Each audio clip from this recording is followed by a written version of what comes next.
أعوذ بالله من الشيطان الرجيم بسم الله الرحمن الرحيم الحمد لله والصلاة والسلام على سيدنا رسول الله محمد وعلى آله وأصحابه ومن والاه سبحانك لا علم لنا إلا ما علمتنا إنك أنت العليم الحكيم اللهم علمنا ما ينفعنا وانفعنا بما علمتنا وزدنا علما وألحقنا بعبادك الصالحين. الحمد لله. Toutes les louanges appartiennent à Allah.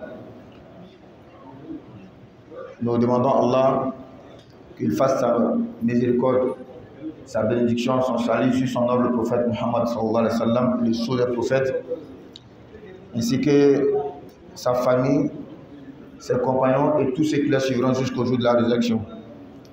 Nous demandons à Allah également qu'il nous accorde la santé, la longévité, qu'Allah exauce nos vœux, que Allah pardonne à tous nos défunts musulmans, Inch'Allah ta'ala. Alhamdulillah. Toujours sur le chapitre l'oubli dans la prière ou la réparation de l'oubli dans la prière. Aujourd'hui, nous commençons par un autre sujet. Faman nadahu ahadun faqala lahu subhanallah kuriha wa sahhat salatu.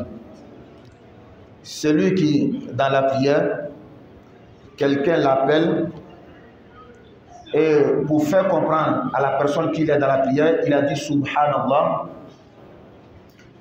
Ce qu'il a dit là, le Subhanallah qu'il a dit, est makruh, est déconseillé, est un acte ignoble, mais sa prière est bonne.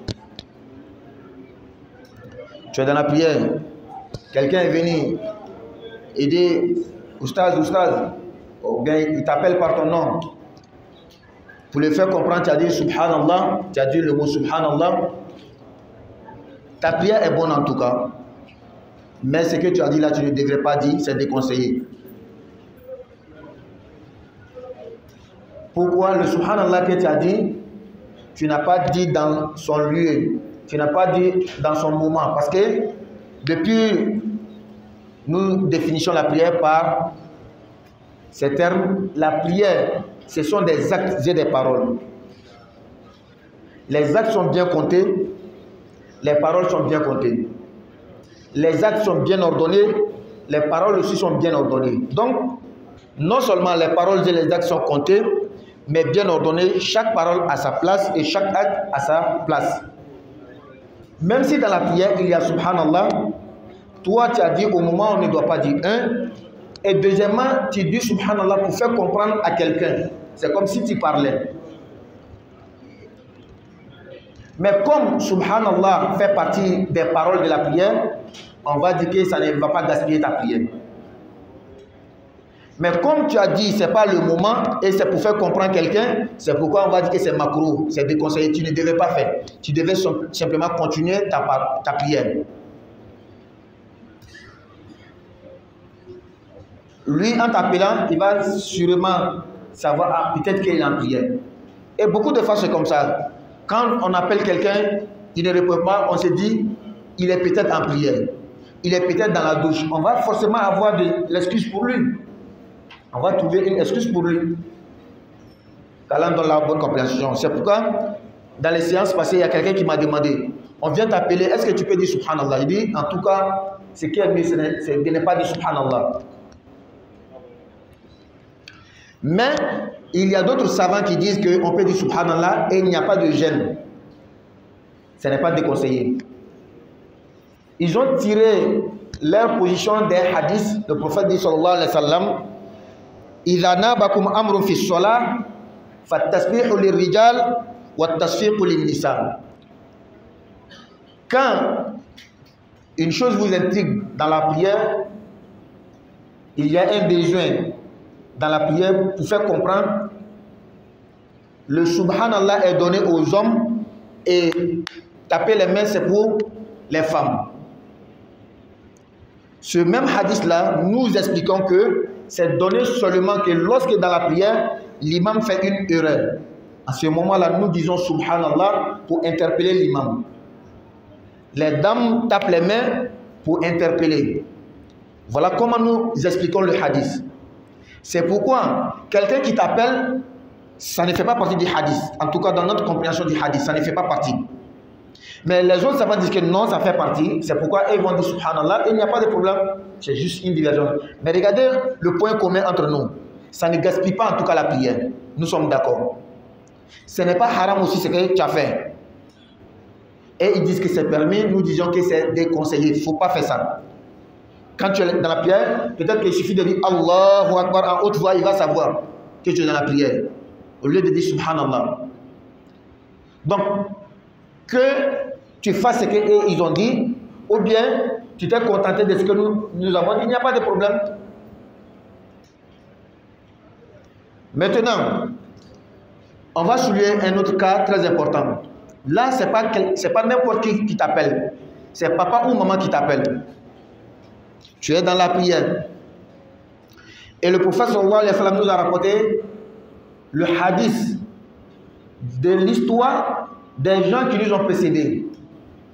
Quelqu'un, un adorateur, un pieux qui s'appelait Jurayj, étant dans la prière, sa mère va l'appeler, il ne va pas répondre.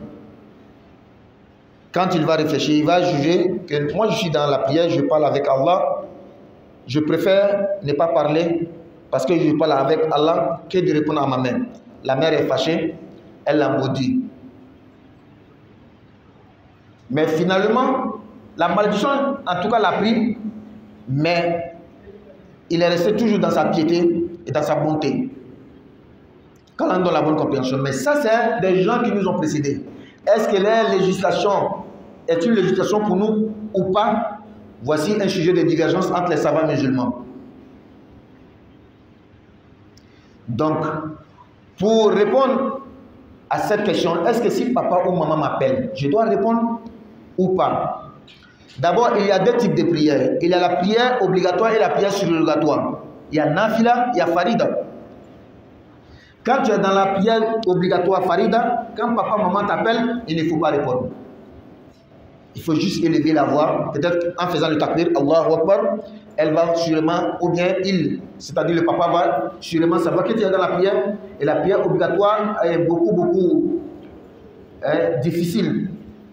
Donc on ne répond pas grâce à la prière obligatoire. Mais si c'est la prière surrogatoire, là il y a une divergence. Il y a des savants qui disent qu'il faut dire Subhanallah pour faire comprendre le parent. Il y en a qui disent qu'il faut couper même, parce que c'est nafila, il faut couper totalement la prière pour aller répondre. D'autres disent qu'il faut alléger la prière, il faut faire rapide la prière pour finir aller répondre. J'espère qu'on a bien compris les détails. On est dans la prière surrogatoire, pas obligatoire. Il reste encore une autre chose. Et si c'était dans la détresse que papa et maman nous appellent,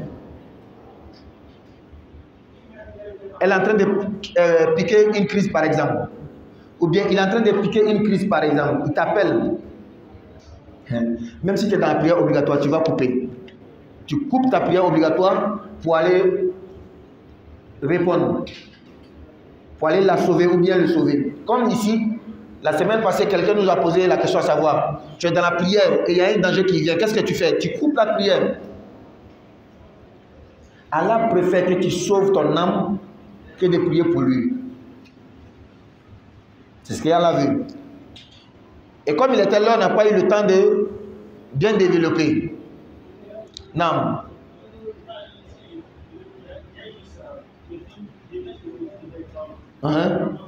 Oui. J'ai fini de faire al-iqama. Je n'ai pas encore fait le premier takbir. Maman m'appelle, mais tu vas répondre à moins que l'air est coincé. Je suis en train de prier la prière de Asr à 18h moins 5. Le temps d'aller venir, il est déjà 18h. Oh, pourtant le soleil tombe à 18h. La prière de Asr a passé. C'est compris? Et il faut toujours voir, est-ce que c'est un cas d'urgence ou pas? Si c'est un cas d'urgence, même s'il reste une minute, tu laisses la prière, tu vas soutenir maman ou père, papa. Qu'Allah nous donne la bonne compréhension. Donc, quand tu es dans la prière, nous sommes dans la prière, quelqu'un est en train de piquer une crise, on coupe la prière où 2-3 personnes vont couper la prière pour aller le sauver. C'est ce qu'Allah nous a demandé. Allah ne nous a pas demandé de continuer la prière et laisser la personne mourir. Ça, c'est mal comprendre l'islam. Il y a tellement de versets dans le Coran qui montrent cela. 1. Pourquoi Allah nous autorise à manger ce qui est interdit, tel que le porc, quand nous sommes en danger? Ça, c'est une nourriture interdite, mais tu manges à cause de ton âme. Pourquoi le prophète Mohammed sallallahu alayhi wa sallam, avec ses compagnons pendant la guerre, ne priait pas? Il laissait la prière. Un jour, le prophète a laissé la prière jusqu'à le soleil est tombé. C'est après Allah a légiféré la prière de la peur, Salatul Khawf. On divise le groupe en deux. Il y a la manière de faire pour ne pas que ça prenne notre temps. Donc, l'âme de l'homme est plus importante. Si on est dans la prière, quelqu'un est en train de piquer une crise, on laisse la prière, on sauve la personne. Bien, nous continuons. Donc, papa, maman t'appelle, par exemple, maman a asthme, ou bien c'est que, en tout cas, elle est diabétique, ou bien elle est en train de piquer une crise, elle t'appelle. Par sa voix, tu sais que c'est un signe de détresse. Laisse ta prière, va répondre, même si c'est une prière obligatoire. On a bien compris. Quand c'est quelqu'un d'autre qui nous appelle aussi, c'est pas papa, maman, mais il est en détresse, on coupe toujours la prière pour aller le sauver. Mais si ce n'est pas le cas, si c'est une prière obligatoire, on est dedans. Si c'est une prière surrogatoire, on ne coupe pas. Maintenant, le prophète nous a bien détaillé. Subhanallah, c'est pour les hommes. Taper les mains, c'est pour les femmes. Et si moi, dans la prière, quelqu'un est en train de m'appeler, j'ai tapé les mains. Est-ce que ma prière est bonne? Oui. Mais ce que j'ai fait là, c'est déconseillé. Ça, c'est donné seulement aux femmes. Mais il y a des cas, par exemple, tant que tu n'as pas tapé la main, il ne peut pas bien entendre. Ça dépend de la situation. Donc, Allah nous donne la bonne compréhension. Non. Ceux qui raclent la gorge, il n'y a pas de problème quand c'est le besoin. Tu as besoin de racler la gorge. Mais c'est macro. On avait expliqué ça, c'est déconseillé. Ça ne gaspille pas la prière. Même si tu as fait sciemment, pour faire comprendre à quelqu'un. C'est une manière de parler. Mais comme les sons ne sont pas sortis de la bouche, ça ne gaspille pas la prière. Mais tu ne devais pas faire. Qu'Allah nous donne la bonne compréhension. Ça, c'est le premier point d'aujourd'hui. Le deuxième point. وَمَنْ وَقَفَ فِي الْقِرَاءَةِ وَلَمْ يَفْتَحْ عَلَيْهِ أَحَدٌ تَرَكَ تِلْكَ الْآيَةَ وَقَرَأَ مَا بَعْدَهَا فَإِنْ تَعَذَّرَتْ عَلَيْهِ رَكَعَ وَلَا يَنْظُرُ مُصْحَفًا بَيْنَ يَدَيْهِ. Quelqu'un qui est en train de prier, qu'il soit un individu qui prie seul, ou bien l'imam, il est en train de lire une sourate. Arrivé sur un verset, il a oublié le reste. Ça arrive souvent. Même le plus grand hafiz, parfois il peut oublier. Ça arrive. Le Coran n'est pas camarade de quelqu'un. Ce n'est pas camarade de quelqu'un. Même les grands oustas, les grands imams, dans la prière, souvent ils se trompent. Il faut rentrer seulement sur YouTube. Tu vas voir Shuraim, l'imam de la Mecque, Soudaise, les grands imams, ils font prier depuis combien d'années? 20 ans. Et ils se trompent souvent. Il y a des versets qu'on appelle Al-Mutashabihat, les versets similaires qui se ressemblent. Il y a les points de Wafa, les trucs comme ça. Donc, tu es en train de prier et tu es bloqué quelque part sur un verset. Qu'est-ce que tu dois faire? Si tu as essayé de cogiter, de te rappeler, fatigué, ça ne vient pas, laisse le verset et va au verset suivant. Mais il y a un problème dans le Coran. Tant que le verset suivant ne vient pas là, tu ne pourras jamais continuer. Tu as lu le verset 1, tu as oublié le verset 2. Il faut savoir que tu ne peux pas te rappeler le verset 3. Ce n'est pas facile dans le Coran. Tant que le verset 2 ne vient pas là, tu ne vas pas te rappeler du verset 3. Non. Non. Si tu as les lieux de Coran, il y a des sourates qui sont trop ensemble. Oui. Oui. Oui. Oui. Très bien. Tu es dans une sourate, comme on a dit tout de suite, il y a des sourates qui se ressemblent. Toi, tu es resté dans une sourate, tu allais te retrouver dans une autre sourate. Le moment de te rappeler, tu es déjà loin. Chef nous avait dit la fois passée, tu es en train de nager dans le Coran. Ça ne gaspille pas. Tout est Coran, tout est bon dedans. À moins que tu gaspilles le sens. Parce que par exemple, je donne l'exemple de Suratul Bayyina. Lam yakun lezina kafaru. Inna alladhina kafaru min ahli al-kitabi wal mushrikina fi nari jahannama khalidina fiha. Tu dois dire ulaika hum sharrul bariya. Si tu mets ulaika hum khairul bariya, là c'est pas bon. Tu as menti même. Tu as dit le contraire de ce qu'Allah dit. Allah dit inna alladhina kafaru, ceux qui ont mécrit. Min ahli kitabi, des gens des livres, wal mushrikin et les polythéistes, fi nari jahannama, ils seront dans le feu de l'enfer, khalidina fiha, ils vont demeurer là-bas éternellement. Allah dit ulaika hum sharrul bariya, voici la pire des créatures. Maintenant, toi tu as changé, tu as dit khairul bariya, toi tu dis voici la bonne créature d'Allah. Ah, là c'est le contraire, c'est ce qu'Allah dit. Donc si c'est ça là, c'est pas bon. Tu dois revenir. S'il y a quelqu'un qui peut te corriger, il doit te corriger. Car on donne la bonne compréhension. Donc, tu as dit Qul huwa Allahu ahad. Allahu samad, tu as oublié lam yalid wa lam yulad. Qu'est-ce qu'il faut faire? Tu laisses lam yalid wa lam yulad, tu vas wa lam yakul lahu kufuwan ahad. On a dit parmi les secrets du Coran, tant que tu ne t'es pas rappelé de lam yalid wa lam yulad, tu ne pourras pas te rappeler de wa lam yakul lahu kufuwan ahad. Mais si c'est lui qui peut se rappeler de Walam Yakul Lahu Kufuwan Ahad, il n'y a pas de problème. Il lit et le verset qu'il a sauté dans Qul Huwallahu Ahad, est-ce qu'il doit réparer sa prière pour ça? La question, est-ce qu'il doit réparer la prière pour ça? Il a diminué sur Qul Huwallahu, non? Qul Huwallahu, c'est 4 versets. Il a dit Qul Huwallahu Ahad, Allahu Samad. Il a sauté Lam Yalid wa Lam Yulad. Il a laissé Walam Yakul Lahu Kufuwan Ahad. 3 versets au lieu de 4 versets. Il a diminué. Donc, il répare ou bien il ne répare pas? Hein? Il répare. Hein? Il répare pas. Il ne répare pas. Pourquoi? Parce que la sourate d'abord que tu lis après Fatiha est un acte surrogatoire. Ce n'est pas un acte obligatoire.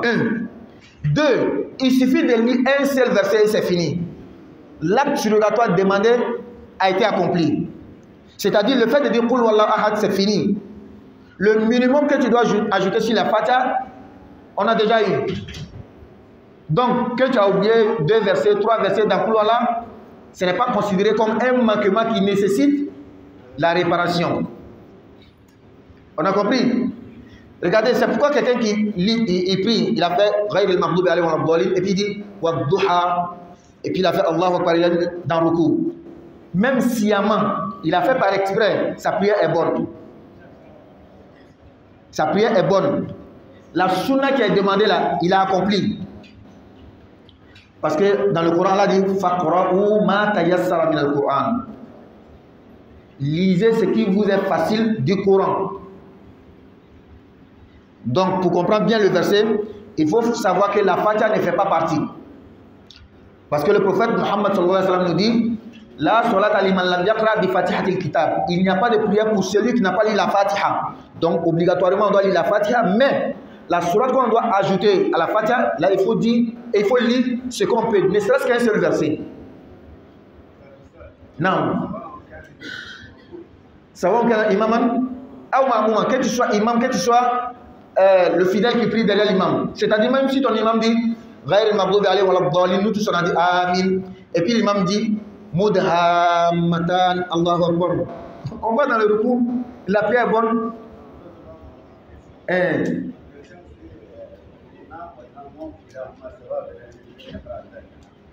Si l'imam n'a pas lu la Fatiha, ou bien, très bien, j'ai compris maintenant.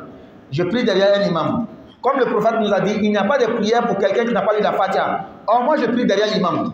Par exemple, dans la prière de Zuhur, on lit tous à voix basse. Je dois lire la Fatiha. Moi, je n'ai pas lu la Fatiha. Qu'est-ce qu'on fait? Ici, il n'y a pas de problème. L'imam va prendre. Malgré la Fatiha, c'est un acte obligatoire. C'est un pilier de la prière. Pourquoi? Parce que parmi les piliers de la prière, Fatiha a une spécificité. C'est pourquoi quand tu viens trouver l'imam, il est dans le coup, tu dis Allah Akbar, tu vas avec lui. Et ta prière est bonne, non? Tu n'as pas lu. Est-ce que tu as lu la Fatiha? Tu n'as pas lu la Fatiha. Donc c'est ce qui fait que derrière l'imam, quand on a oublié la Fatiha, notre prière est bonne. Kalam dans la bonne compréhension. Hein? Wa alaykum salam. Non. Quand on commence la prière, Oui. souvent ça arrive. Oui. Quand tu dis Allah, dès que tu commences à respirer le Coran, Oui. tu fais prier, Oui. souvent par esprit. Oui. Donc est-ce que ça gaspille la prière? Pour te concentrer. Voilà, pour te concentrer. Très bien. Est-ce que ça gaspille la prière? Je reprends la question. Tu es dans la prière souvent. Ça t'arrive souvent de fermer les yeux pour pouvoir te concentrer peut-être. C'est un exemple qu'on a donné. Mais avant d'ajouter pour pouvoir te concentrer, on va demander à savoir, est-ce que fermer les yeux dans la prière, ça gaspille dans la prière? Ceux qui étaient présents lorsque on expliquait le chapitre des actes déconseillés dans la prière, Makruhat as-salat, on a cité wa taghmidul aynayn, fermer les yeux est déconseillé dans la prière. Donc à la base, même s'il n'y a pas de nécessité, il n'y a pas d'excuse, il n'y a pas le besoin, tu as fermé les yeux. Un, ça ne gaspille pas la prière, mais deux, ce que tu as fait, tu ne devais pas faire. Donc c'est macro. Mais quand il y a un besoin qui t'amène à fermer les yeux, là il n'y a plus de macro. On ne va plus dire que c'est déconseillé. Au contraire, c'est demandé même. Par exemple, je prie au bord de la route. À cause des passants, ce qui se passe, j'ai fermé les yeux. Il n'y a pas de problème. À la base, même ça ne gaspille pas. Comme c'est pour me concentrer, il n'y a pas de problème. C'est bon? Qu'Allah dans la bonne compréhension. Donc revenons à ce que nous disions. Quand tu es en train de prier, tu as oublié un verset, va au verset suivant. J'ai bien dit que ce n'est pas facile dans le Coran, quand tu oublies un verset, de pouvoir te rappeler de l'autre verset qui suit. Donc, quand tu ne peux pas tu n'arrives pas à te rappeler, tu n'arrives même pas aussi à prendre une autre surah, fa'in ta'azzara raka'a. Si tu n'arrives pas à te rappeler et il n'y a pas quelqu'un pour te mettre sur la voie, tu vas directement dans le recours. Parce que le fait seulement de pouvoir lire un seul verset, le fait que tu as lu un seul verset, ça suffit. Tu vas dans le recours et ta prière est bonne. Si celui qui a laissé la sourate en question, par exemple, je n'arrive pas bien mémoriser sourate al-Mulk. C'est aujourd'hui que j'ai commencé à bien mémoriser Tabarak al-Ladhi bi yadihil mulk wa huwa ala kulli shay'in qadir. Quelque part, ça m'a mélangé. Je laisse sourate al-Mulk, je passe sourate an-Nun wal qalam wa ma yasturun, et puis il n'y a pas de problème. Ma prière est bonne.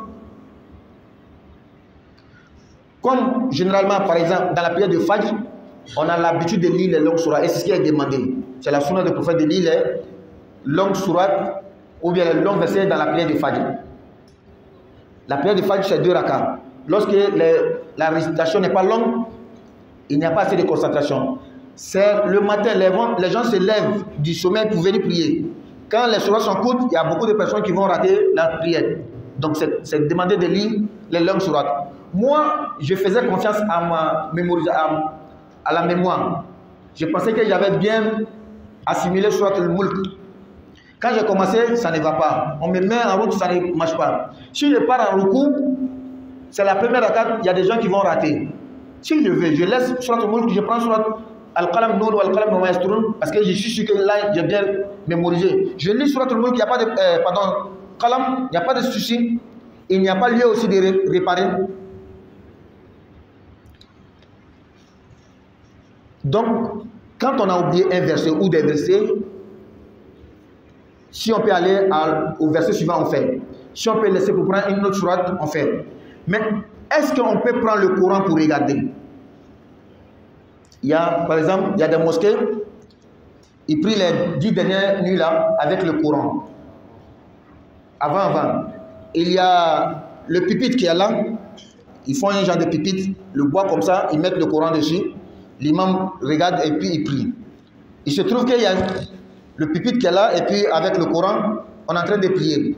Tu as oublié le verset. Il n'y a pas quelqu'un aussi qui te met sur la voie. C'est pourquoi, en parenthèse, c'est important pour l'imam d'éviter les sourates. Et quand tu prends toi-même, tu sais que dans la mosquée, quand tu vas te tromper, il n'y a pas quelqu'un qui te met sur la voie. C'est mieux de laisser ces sourates-là. Si tu sais qu'il y a un hafiz qui prie après toi, quand tu vas te tromper, il peut te mettre sur la route, tu peux prendre. Mais toi-même, tu sais très bien que tu es dans une mosquée, tu ne connais pas de hafiz même. Et puis tu vas aller prendre. Tu veux prouver quoi? Il faut laisser seulement. Donc, il y a un Coran. Est-ce qu'on peut regarder le Coran? Il dit, Wala yanzuru mushafan bayna yaday. Il ne regarde pas le Coran. Il n'ouvre pas le Coran pour regarder. Il a dit, Qul huwallahu ahad, Allahu samad. Il a oublié, lam yalid wa lam yulad. Il y a un Coran devant lui. Est-ce qu'il peut ouvrir le Coran pour regarder? Non, il laisse. Pourquoi? Parce que c'est pas, il n'y a pas de besoin même en fait. C'est pas nécessaire. Tu as déjà dit Qul huwallahu ahad, Allahu samad. Si le reste ne vient pas, va seulement dans le ruku.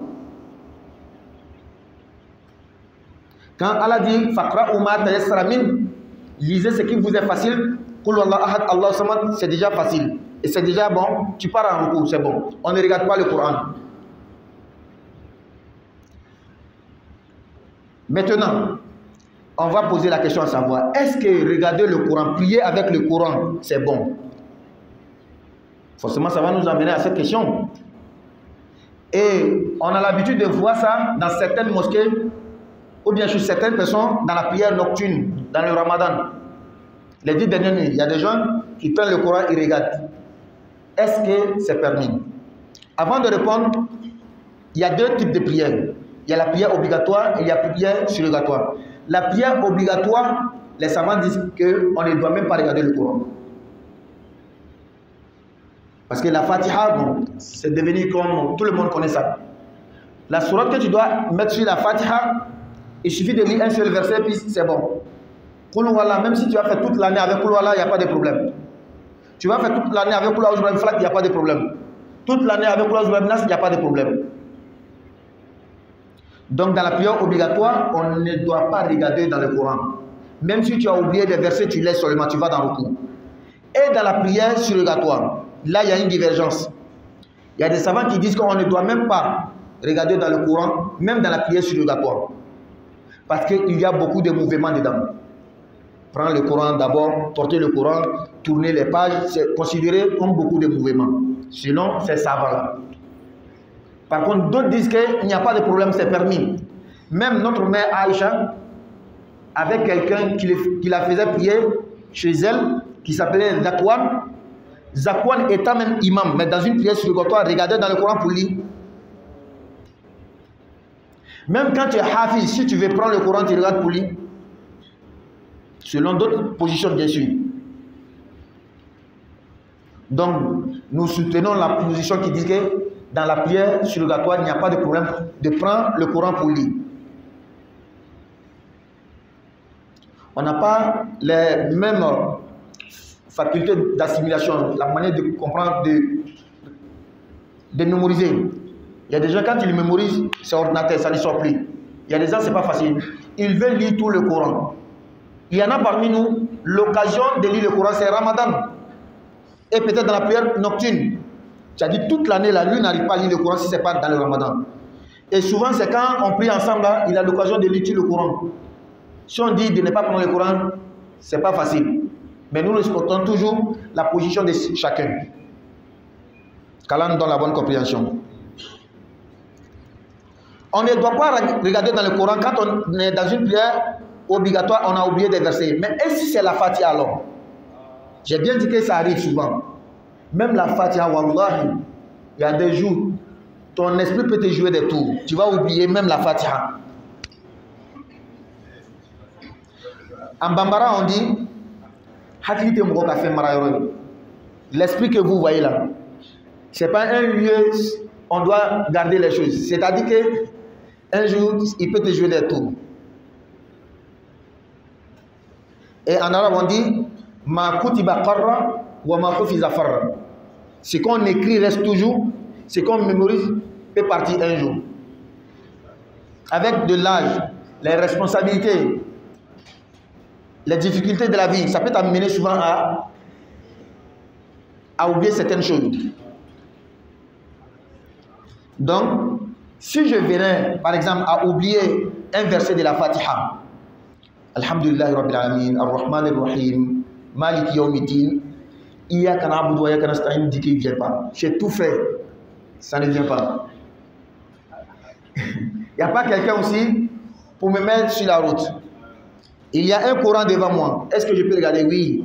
Parce que la Fatiha est obligatoire. Il faut compléter la Fatiha. Hein? Couper la prière? Non, s'il y a un Coran devant. C'est pourquoi j'ai dit si. On dit avec si on peut mettre Paris dans la bouteille. N'est-ce pas? S'il y a un Coran. Et s'il n'y a pas le Coran, tu vas te déplacer. Et deux choses. J'aimerais qu'on me réponde selon ce qu'on avait expliqué ici. Si je me déplace pour aller prendre le Coran, est-ce que ma prière est bonne ou bien ma prière est gaspillée? Si tu n'es... Très bien. Si tu t'es pas détourné, il faut bien dire, tu n'as pas donné le dos à la Qibla, la direction vers laquelle on prie. Tant que tu n'as pas donné le dos, ta prière n'est pas gaspillée. Un. Deuxièmement, le fait de marcher, de bouger, est-ce que ça gaspille la prière?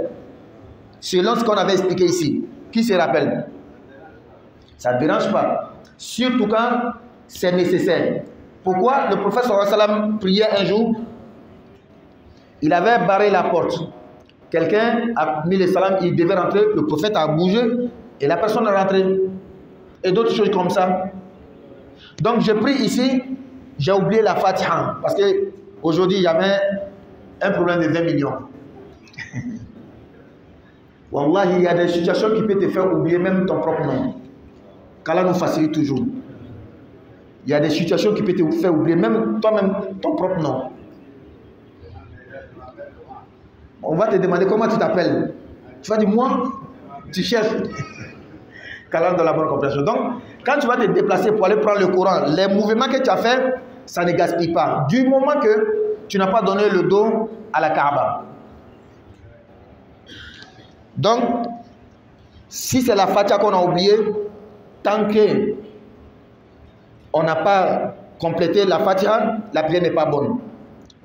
Mais, quand on n'a pas complété la Fatiha, combien de versets est-ce qu'on a laissé? 1, 2, 3. Est-ce que c'est pareil, même si c'est un seul verset que tu as oublié dans la Fatiha, ou bien il y a une différence? Bien sûr qu'il y a une différence, il y a un détail à donner. Si tu as oublié un seul verset de la Fatiha, la prière n'est pas gaspillée, mais tu dois réparer. Je suis dans la Fatiha. Alhamdulillah Rabbil Alamin, Ar-Rahman Ar-Rahim, Iyyaka na'budu wa iyyaka nasta'in, ihdinas siratal mustaqim, siratal ladzina an'amta alayhim ghayril maghdubi alayhim waladdallin, amin. Camarade, qu'est-ce qui est sauté? Camarade, tiens. Donc tu n'es pas avec nous. Bari, Malik Yawmiddin. J'ai sauté Malik Yawmiddin. Malik Yawmiddin, c'est combien de versets? Un seul verset. Donc j'ai oublié. Là, ma prière n'est pas gaspillée. Et 2 prosternations avant de faire salam peut réparer. Mais quand c'est 2 versets, 3 versets, la prière est gaspillée. Il faut chercher la solution. Talent dans la bonne compréhension. On a dit 2 versets, 3 versets. Mais dans le Coran, quand tu prends Siratal ladzina an'amta alayhim ghayril maghdubi alayhim waladdallin, ça fait un verset dans certains Corans. Dans d'autres Corans, Siratal ladzina an'amta alayhim est un verset, ghayril maghdubi alayhim waladdallin est un autre verset. Est-ce qu'on a bien compris? On avait beaucoup expliqué ça ici. On va reprendre. La répétition est pédagogique. Bismillahir-Rahmanir-Rahim, au début de la Fatiha, là, il y a une divergence. Est-ce que ça fait partie de la Fatiha ou pas? Hein?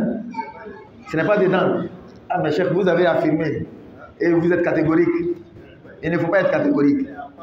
Il est à part, il n'est pas dedans. Mais il y a des savants qui disent que c'est dedans et ils ont des preuves solides. C'est comme ça qu'on a dit parce qu'on avait appris selon un rythme, une école. Mais il y a d'autres écoles. Aujourd'hui, le monde est devenu comme un village. Il faut pouvoir expliquer toutes les écoles, toutes les positions, et il faut avoir aussi un cœur grandement ouvert pour accepter les autres écoles. Ça te facilite la vie.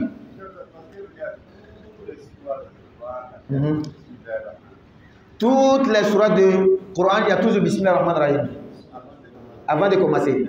Mais regarde, est-ce que les autres sourates, on laisse la Fatiha à côté?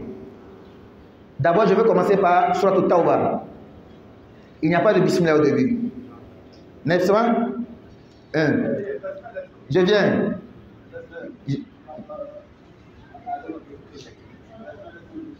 Non. Non, on parle de Coran. Quand tu parles du Coran, tu suis, et tous les Corans, tu vas voir qu'au début, et tous les Corans, tu vas voir au début, Surat al-Tawbah, je ne sais pas si c'est Surat 9, il n'y a pas de Bismillah au début. Ça, c'est une unanimité.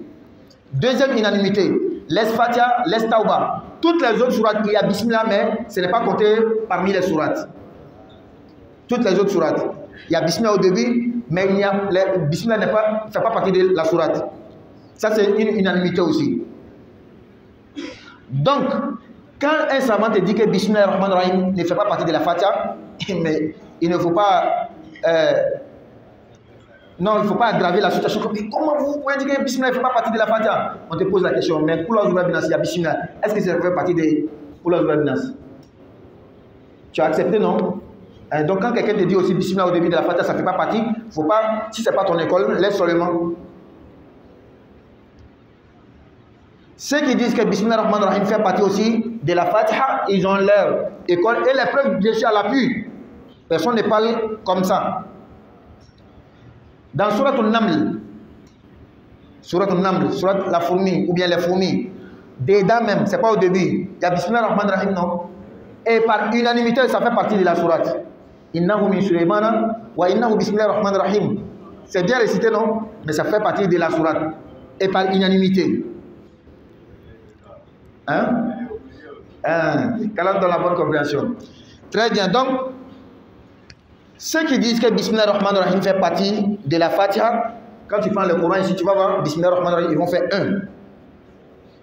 Donc, si Bismillah ar-Rahman ar-Rahim est 1, forcément, Sirat al-Lazina an'amta alayhim jusqu'à Wal-Dhalin, le tout va faire un verset, pour que ça soit 7 versets. Mais si le Bismillah ar-Rahman ar-Rahim ne fait pas partie de la Fatiha, ça ne sera pas toujours 6 versets, ça sera toujours 7 versets. Parce que Sirat al-Lazina an'amta alayhim va faire 1, c'est-à-dire 6e verset, Ghayril maghdubi alayhim wal-Dhalin amin va faire 7e verset. Si tu veux trop parler, parce que quand tu n'es pas dans un domaine, il y a des choses quand on te dit, prends toutes les sourates du Coran. Je vais te donner l'exemple avec une seule sourate, Surat al-Waqi'a. Surat al-Waqi'a. Tu prends ce Coran-là, ça fait 96 versets. Tu prends d'autres sourates, ça fait 97 versets. Et d'autres Corans, pardon. Tu vas prendre d'autres Corans, ça va faire 98 versets. Tu vas prendre d'autres Corans, ça va faire 99 versets. Il n'y a pas un ajout, il n'y a pas de diminution. C'est toujours les mêmes paroles, les mêmes lettres, seulement le découpage. C'est ce qui fait la différence. Est-ce que telle phrase est une longue phrase qui compte une seule phrase ou bien il y a beaucoup de phrases dedans? Tu vois, c'est ce qui fait, c'est le découpage qui fait la différence. Sinon, wallahi, le Coran, c'est un miracle. Même une seule lettre, pardon. Une seule lettre. Quand tu ajoutes, tu vas voir que les gens vont détecter tout de suite. Souvent le sens, souvent même ce n'est pas le sens. Parce que par exemple, il y a des mots qui servent d'accord. Le fa, ça sert d'accord. Le wa, ça sert accord. Mais il suffit de mettre wa à la place de fa, on va détecter tout de suite. La fa dernière dans la prière de fa, si je ne me suis pas trompé, Surat al-Baqarah, Kitabul Mahfouz. C'est un livre bien gardé. Et c'est Allah lui-même qui dit Inna nahnu nazzalna dhikra wa inna lahu lahafidhun. Allah dit que moi j'ai fait descendre le rappel qui est le Coran et je me porte garant de préserver le Coran contre toute falsification. Une petite modification. Ouah seulement, moi-même quand je priais, j'ai pris la fin de Sourate Al-Baqarah. Wa in kuntum ala safarin wa lam tajidu katiban farihanun maqbudan. Fa in, moi-même j'ai dit wa in. Je suis déjà que j'ai mis wa à la place des femmes. Mais j'ai continué. Parce qu'il n'y avait pas de problème. Mais ce n'est pas comme ça que c'est écrit dans le Coran. Et on avait expliqué ici. Quand tu mets, le dimanche passé, tu mets un mot à la place d'un autre qui fait partie du Coran, mais seulement c'est cité ailleurs, c'est pas dans ce verset, ça ne gaspille pas ta prière.